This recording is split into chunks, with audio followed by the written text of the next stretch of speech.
सबसे पहले तो आप सभी का मैं स्वागत करता हूं।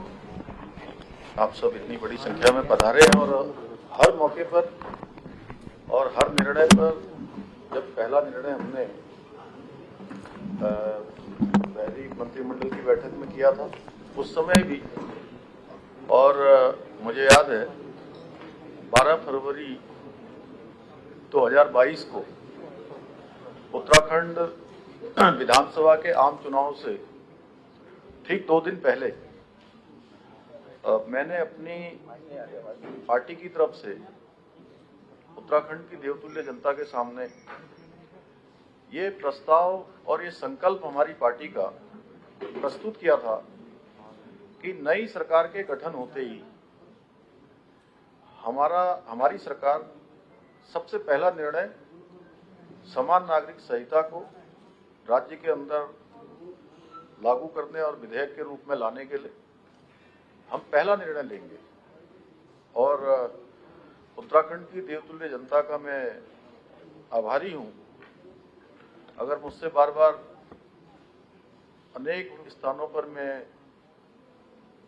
जाता हूं तो वहां मुझे सबसे पहले लोग पूछते हैं कि आप इसका श्रेय किसको देते हैं, तो मैं कहता हूं कि ये श्रेय देवभूमि उत्तराखंड की देवतुल्य जनता को है, क्योंकि उन्होंने हमको सरकार में आने का मौका दिया और हमारे संकल्प को पूरा करने के लिए उन्होंने अपना बहुमत दिया, अपना आशीर्वाद दिया। और एक मिथक भी उत्तराखंड राज्य के अंदर जो बना हुआ था, उस मिथक को भी तोड़ने का काम देवभूमि उत्तराखंड की जनता ने किया कि हर बार के चुनाव में यहाँ सरकार परिवर्तित हो जाती थी।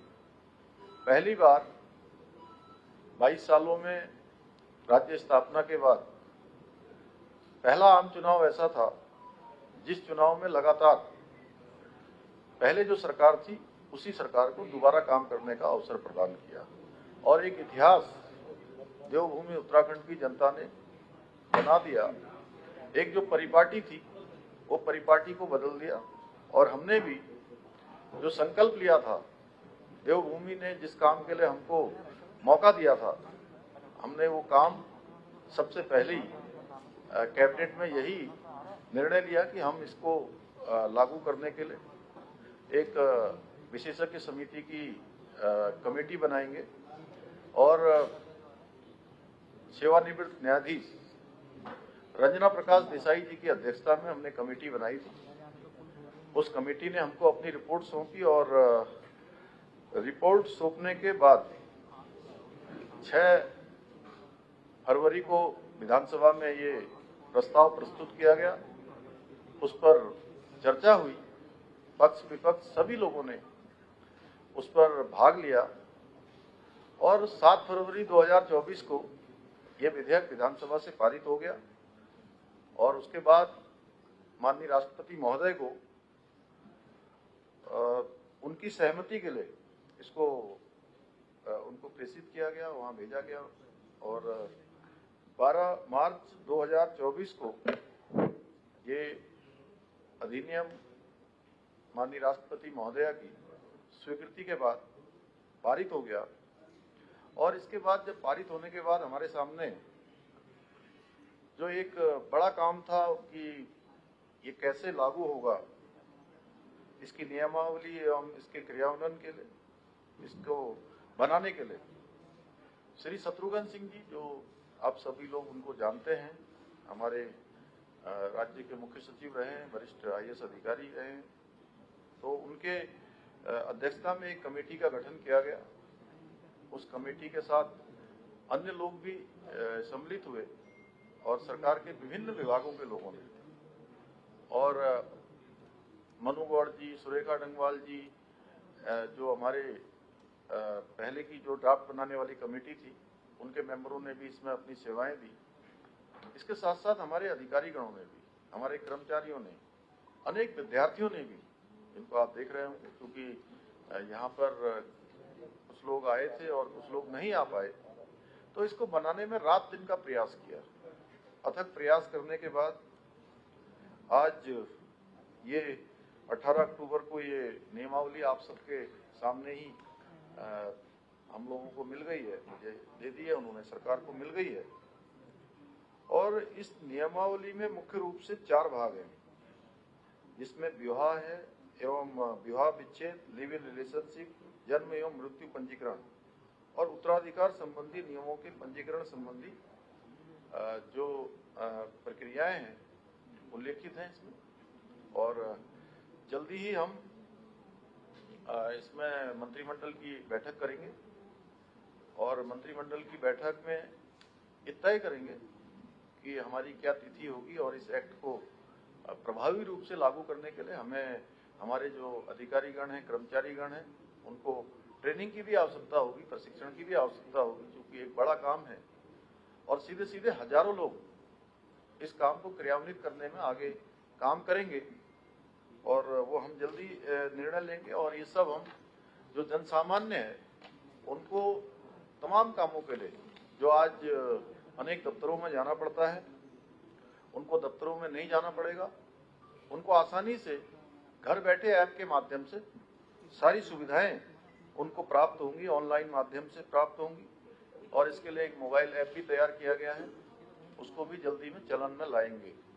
कुल मिलाकर यह है कि ये जैसा विधेयक जिस दिन पारित हुआ था उस दिन भी मैंने कहा था, आज फिर कह रहा हूँ कि सबको समानता मिले, सबको एक समान न्याय मिले और विशेषकर हमारी जो महिलाएं हैं उनके सशक्तिकरण की और सुरक्षा के लिए दोनों को विशेष रूप से ध्यान में रख के ये विधेयक बना है और जल्दी ही ये विधेयक कार्य रूप में, क्रियान्वयन में आने वाला है। तो आप सबका, क्योंकि लगातार आप सब लोग पहले दिन से इसके साक्षी रहे हैं और अब कुछ ही समय बचा है जब हम इसको धरातल पर उतारेंगे और देवभूमि उत्तराखंड को देश की आजादी के बाद ये पहला देश का हमारा राज्य बन जाएगा जिसको ये गौरव प्राप्त होगा कि यहाँ पर समान नागरिक संहिता का विधेयक लागू हो गया है। अभी हम लोग मंत्रिमंडल की बैठक करने वाले हैं आज, चूंकि इसमें जो भी प्रावधान किए गए हैं इस एक्ट में उसको लागू करने के लिए, जैसा कि पहले ही बताया कि हम न्याय का, विधि का, इनका सबका परीक्षण करेंगे, मंत्रिमंडल में चर्चा करेंगे और उसके बाद जल्दी ही हम जो है इसकी तिथि का भी ऐलान कर देंगे।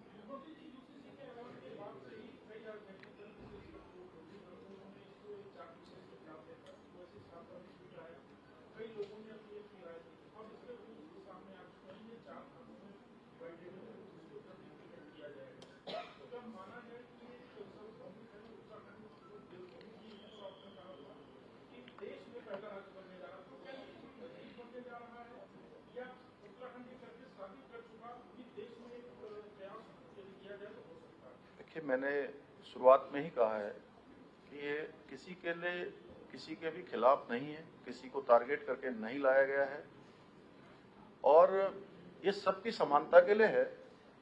और जब हम विशेष जब हम ड्राफ्ट बनाने वाली कमेटी का हम गठन कर रहे थे उस समय भी मैंने कहा था कि चूंकि आपने भी वो प्रश्न, चूंकि आप बहुत आगे बढ़ गया है इसलिए इसको थोड़ा घुमा के पूछा है, मैं आपकी बात समझ रहा हूं।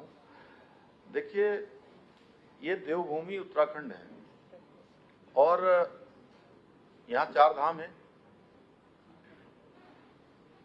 हर स्थान पर देव स्थान है, ये सैनिक बाहुल्य हमारा प्रदेश है, देवभूमि के साथ साथ वीरभूमि भी है। प्रत्येक परिवार से कोई न कोई देश की सीमाओं पर देश की रक्षा के लिए इस उत्तराखंड के प्रत्येक परिवार से अपना योगदान दे रहा है।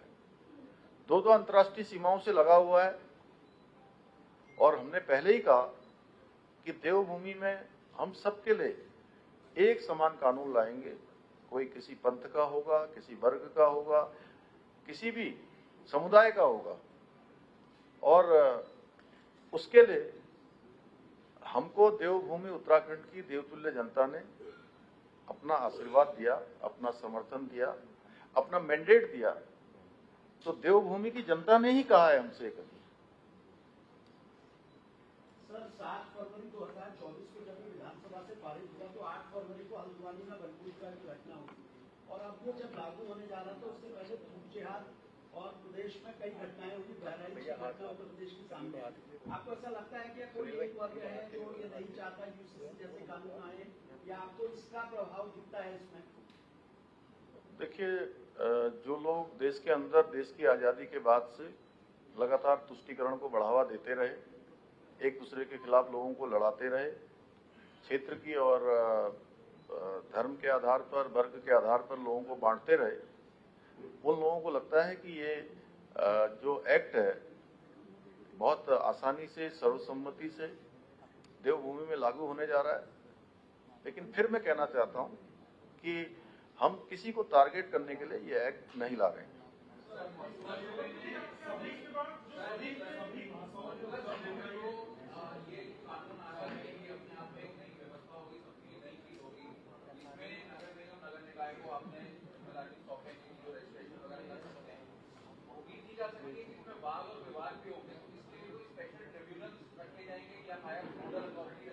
वो सब प्रावधान, सारे प्रावधान किए जाएंगे और इसमें सारी चीजों का पूरी तरह से ध्यान रखा गया है, छोटी से छोटी। और आप लोगों के पास भी कोई ऐसा सुझाव है तो आप जरूर दीजिए हमको, और निश्चित रूप से हम अमल में लाएंगे। और मैंने, जब आपको ध्यान होगा कि जिस दिन विधानसभा में ये पारित हो रहा था उस दिन मैंने पीठ से भी कहा था, अगर किसी के कोई सुझाव होंगे और कहीं सुधार की आवश्यकता होगी तो हमेशा सुधार की गुंजाइश होती है। हम उसमें कतई भी संकोच करने वाले नहीं हैं, क्योंकि हम भी सीखने की प्रक्रिया में हैं। आप सबके साथ मिलकर जो है हम लोग राज्य के अच्छे के लिए कानून ला रहे हैं, यहाँ की मातृशक्ति के लिए, हर वर्ग के लिए ला रहे हैं। तो निश्चित रूप से सबका इसमें सहयोगी होना, सहभागी होना, ये कोई खराब नहीं, सबके लिए अच्छा हो। मुख्यमंत्री जी, आप जो ये समान नागरिक संहिता की गंगा आपने जो भाई है, हाँ। मैं ये जानना चाहता हूँ, आप पोस्टर बॉय भी बन चुके हैं भाजपा के, तो क्या ये माना जाए या इस तरह की चर्चा भाजपा में भी हुई कि अन्य प्रदेशों में भी इसको, जो भाजपा शासित हैं उनके लिए इस तरह की कोई? देखिए, ये अगर मैं भारतीय जनता पार्टी की दृष्टि से बात करूं तो मेरी पार्टी का ये देश की आज़ादी के बाद से लगातार ये संकल्प रहा, और श्यामा प्रसाद मुखर्जी, उन्होंने कश्मीर में जाकर अपना बलिदान दिया, तब से ये हमारा संकल्प रहा है। इसलिए पार्टी का तो ये प्रमुख हमेशा से संकल्पों में रहा है। तो निश्चित रूप से आगे चलकर जो गंगा या जो गंगोत्री देवभूमि से निकली है, निश्चित रूप से सबको लाभ देगी। धन्यवाद सबका।